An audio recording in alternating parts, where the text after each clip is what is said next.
Why did you want to be a CSEC officer in the first place? That's a good question. There were several reasons, I guess. Like what? Probably the same as most officers. I wanted to fight injustice, wanted to help people. I guess my father had something to do with it too. He was CSEC, one of the best. I grew up hearing about his accomplishments or seeing his picture on the vids after a big arrest. He's taking my resignation pretty hard. That's tough, but you'd think he'd be impressed you're going after Saren. My father's a CSEC man to the bone. Do things right or don't do them at all, he says. He thinks I'm being too rash, too impatient. He's worried I'll become just like Saren.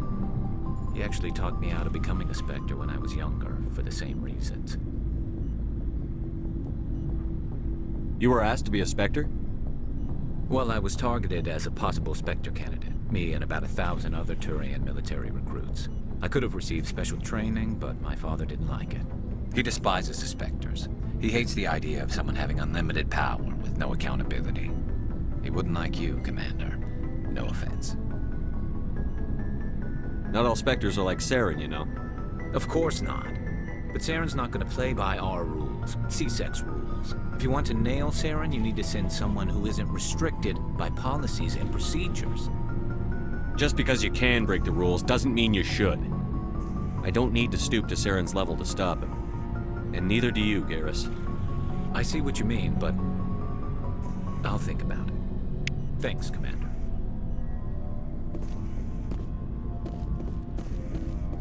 So, we've got Saren on the run. It won't be long now.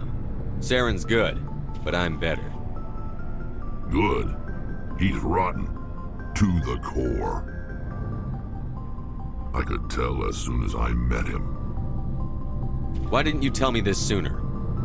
I would've if I thought it was important. I think I'd like to hear about it just the same. This was a while ago. A bunch of mercs were bragging about a job out near the edges of the Terminus systems. They said it paid well and the boss was never around to ride them. They said he was looking for more men, too. So I checked it out. I didn't know Saren was openly recruiting mercs. It wasn't that open, and he only showed his face once. We'd been raiding ships in the area for months when we took out this massive cargo freighter. Our biggest haul yet. I was on board checking bodies for valuables, looking for some extra credits. That's when I saw him. What did Saren want with the ship? I don't know what he wanted. He was just moving through the ship, watching. A couple of the mercs called him by name, but he never spoke to them. Never spoke to anyone. I had a really bad feeling about him, so I got the hell out. Didn't even wait to get paid.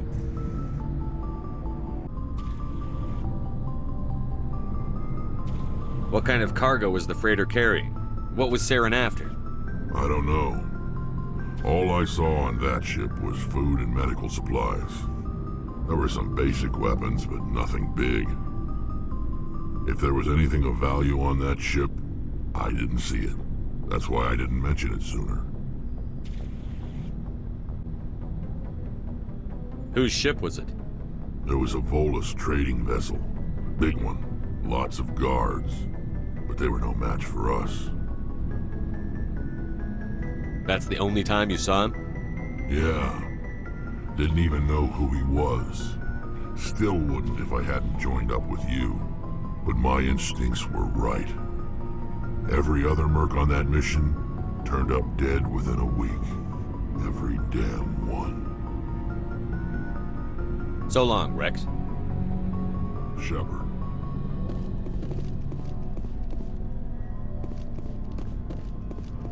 Commander, you have a minute to talk? I keep an open door policy. If you have any concerns, lay them on me. All right. I know things are different aboard the Normandy, but I'm concerned about the aliens, Vicarian and Rex. With all due respect, Commander, should they have full access to the ship? They may not serve the Alliance, Chief, but they're allies. At least as far as Saren goes. This is the most advanced ship in the Alliance Navy. I don't think we should give them free rein to poke around the vital systems. Engines, sensors, weapons. You don't trust the Alliance's allies? I'm not sure I'd call the Council races allies.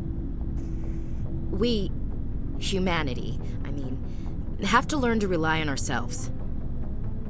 Standing up for ourselves doesn't mean standing alone. I don't think we should turn down allies. I just think we shouldn't bet everything on them staying allies.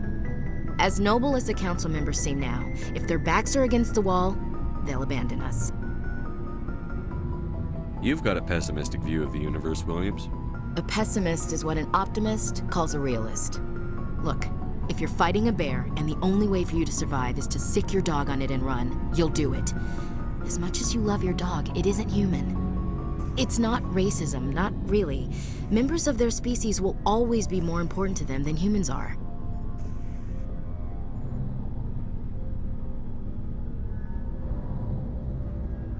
These seem like deeply held beliefs, Williams. What made you think this way? My family's defended the Alliance since it was founded. My father, grandfather, great-grandmother, they all picked up a rifle and swore the oath of service. I guess we just tend to think of Earth's interests as our own. It doesn't sound like you've worked with aliens before. No, sir. Mainly I've been groundside, part of the surface garrison forces. I did get a rotation on a space station for training. Every Marine a rifleman, every rifleman ZG certified. That's odd. Your record is spotless and your technical scores are exemplary. You should be serving with the fleet. Anyway, that's why I haven't served with many aliens, Commander. I never knew my family. Grew up an orphan on Earth. Anybody in your family I'd have heard of? Couldn't say, Commander. So why are you out here? Just trying to get away from Earth? Mainly I wanted to serve. Protect the Alliance, save lives, you know. Glad to hear it. I'd hate to think you were out here for a free college education. All right. I can see where your concerns are coming from, Williams. But this is a multilateral mission. You're going to have to work with aliens, like it or not. It won't be a problem, Commander. You say jump, I say how high. You tell me to kiss a Turian, I'll ask which cheek.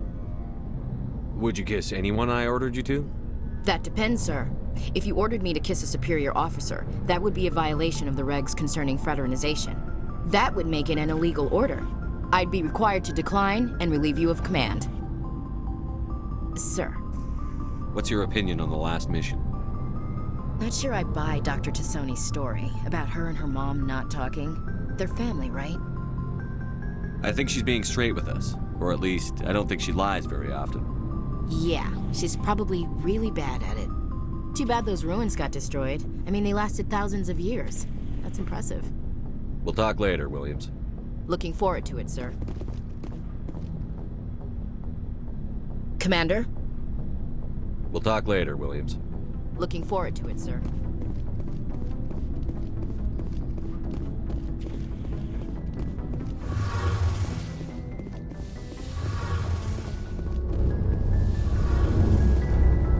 Hey, Commander, you know that Quarian, Tally? She's been spending all her time down here asking me about our engines. I'll tell her to leave you alone. What? No, she's amazing. I wish my guys were half as smart as she is. Give her a month on board and she'll know more about our engines than I do. She's got a real knack for technology, that one. I can see why you wanted her to come along. I figured she'd be a real asset to the team. You got an eye for Tally, Commander, but I'm guessing that's not why you came down here.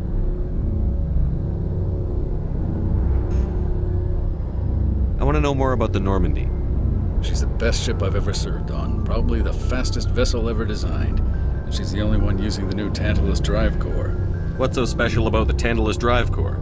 Proportionally, it's about twice the size of any other vessel. Not only are we faster, we can run at FTL speeds longer before we have to discharge the core. Carry on, Adams. Aye, aye, Commander. Oh, hello, Shepard. Are you okay? I don't know. Your ship is amazing, and your crew's been really great to me, especially your chief engineer. but I just sort of feel out of place. The Normandy runs so smooth it feels like we're not even moving, and the engines are so quiet. How do you sleep at night? The silence wakes you up? Back on the flotilla, the last thing you want to hear is silence. It means an engine's died or an air filter shut down. I guess you don't have to worry about that here. But old habits die hard. But it's more than just the silence. This ship feels so empty. It's like half the crew is missing. Back home, I couldn't wait to go on my pilgrimage. I couldn't wait to get away from the crowds. Now that I'm out here, I kind of miss them. Sometimes we don't appreciate what we have until it's gone. That's true. I'm starting to wonder if that's what the pilgrimage is really about. It's given me a whole new perspective on my people and our culture. You know, there's always a few who go on their pilgrimages and never return. I always assumed something bad happened to them, but maybe they just wanted a different life. You do plan to return to the migrant fleet, right? I could never abandon my people, Shepard. I will go back eventually, but we have to stop Saren first. Otherwise, I might not have a home to go back to. I should go. See you later.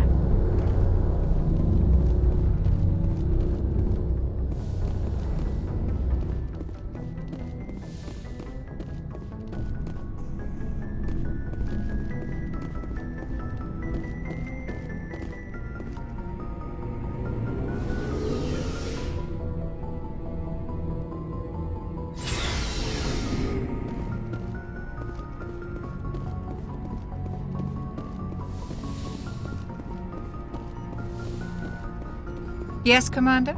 Is there something you need? I should go. Goodbye, Commander.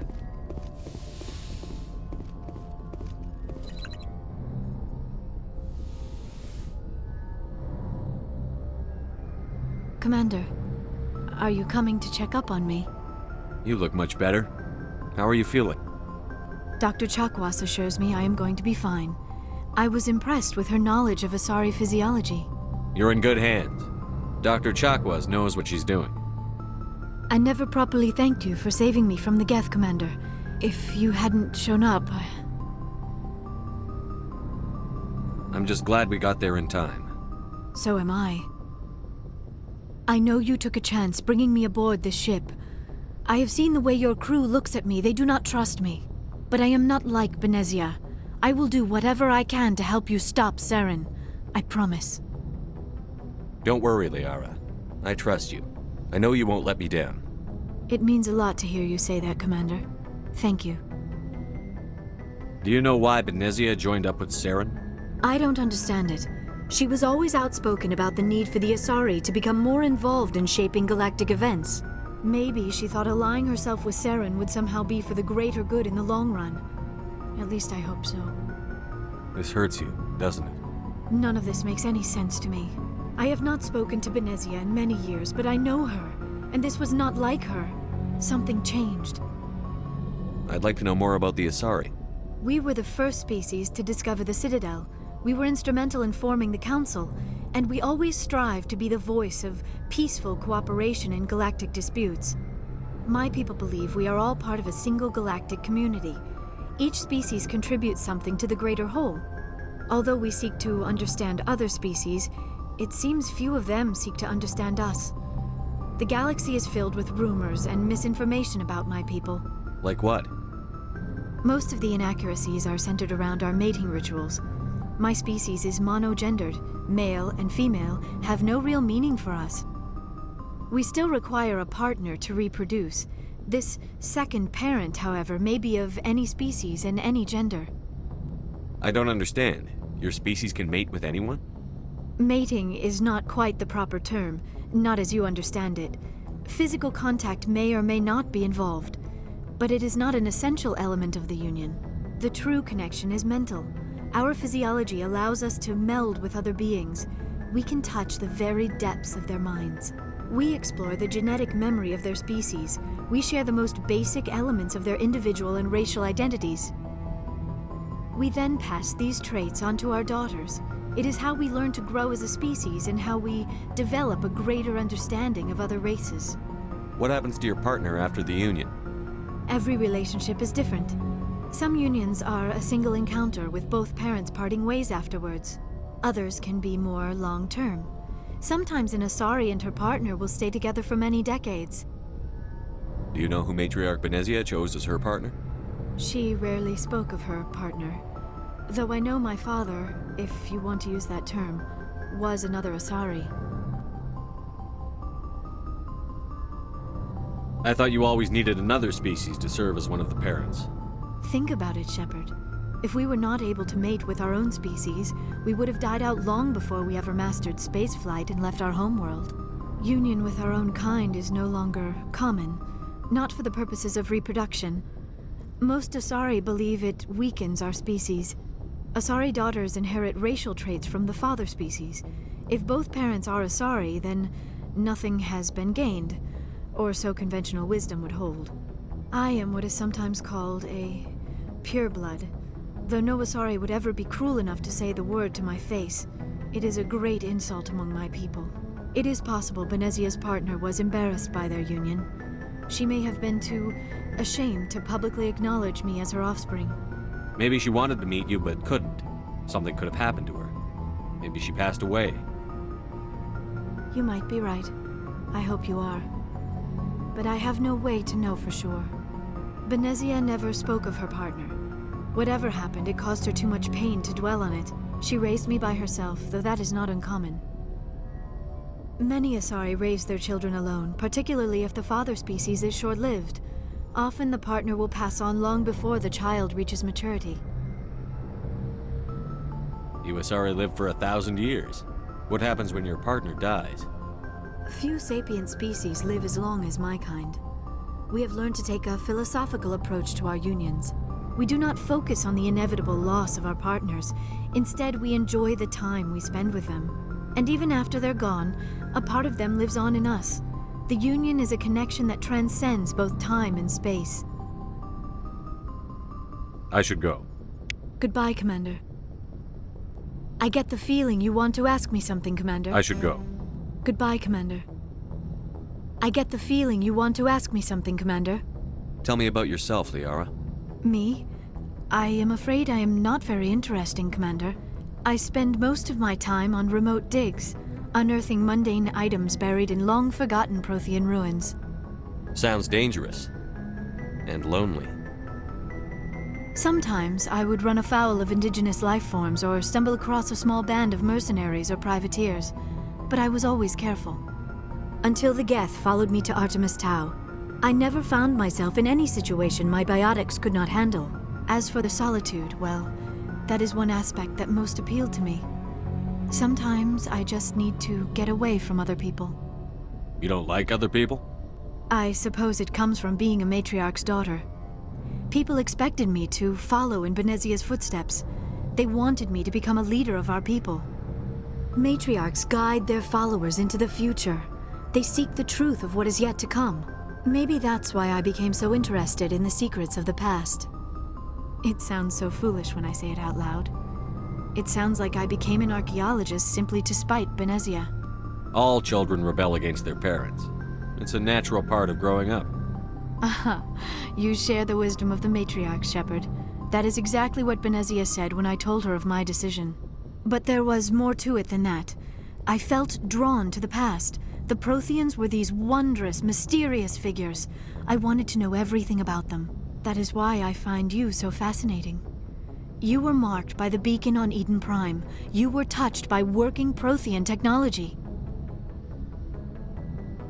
Sounds like you want to dissect me in a lab somewhere. What? No, I did not mean to insinuate. I never meant to offend you, Shepard. I only meant that you would be an interesting specimen for an in-depth study. No, that's even worse. Calm down, Liara. I was only joking. Joking? Oh, by the goddess, how could I be so dense? You must think I am a complete and utter fool.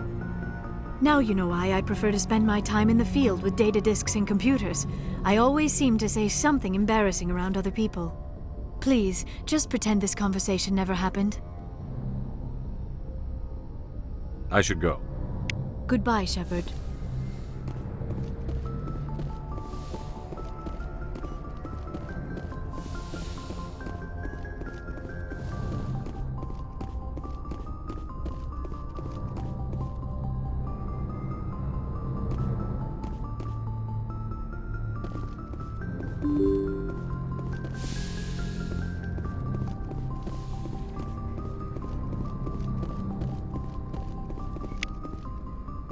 Yes, Commander? Carry on, Presley. Yes, sir.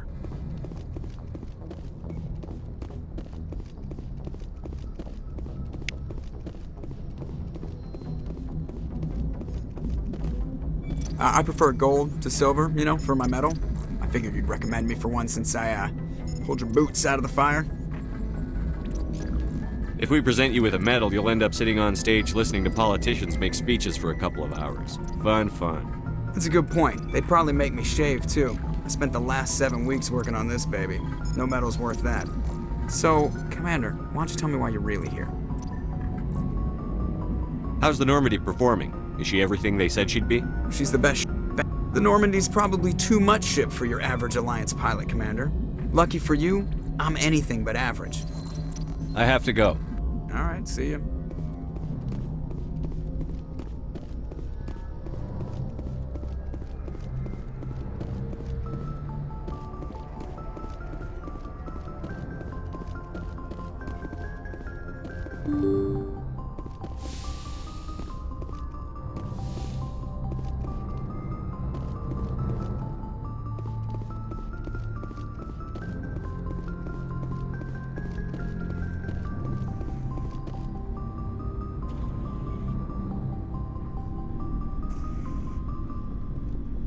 Anything you need, Commander?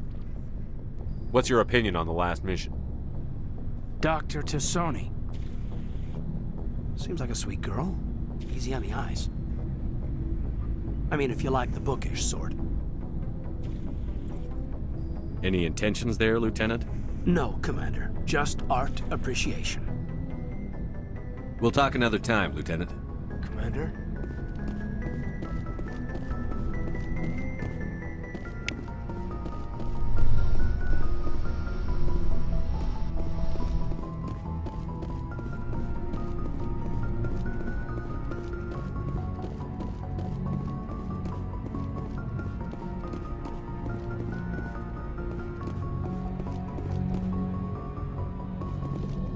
you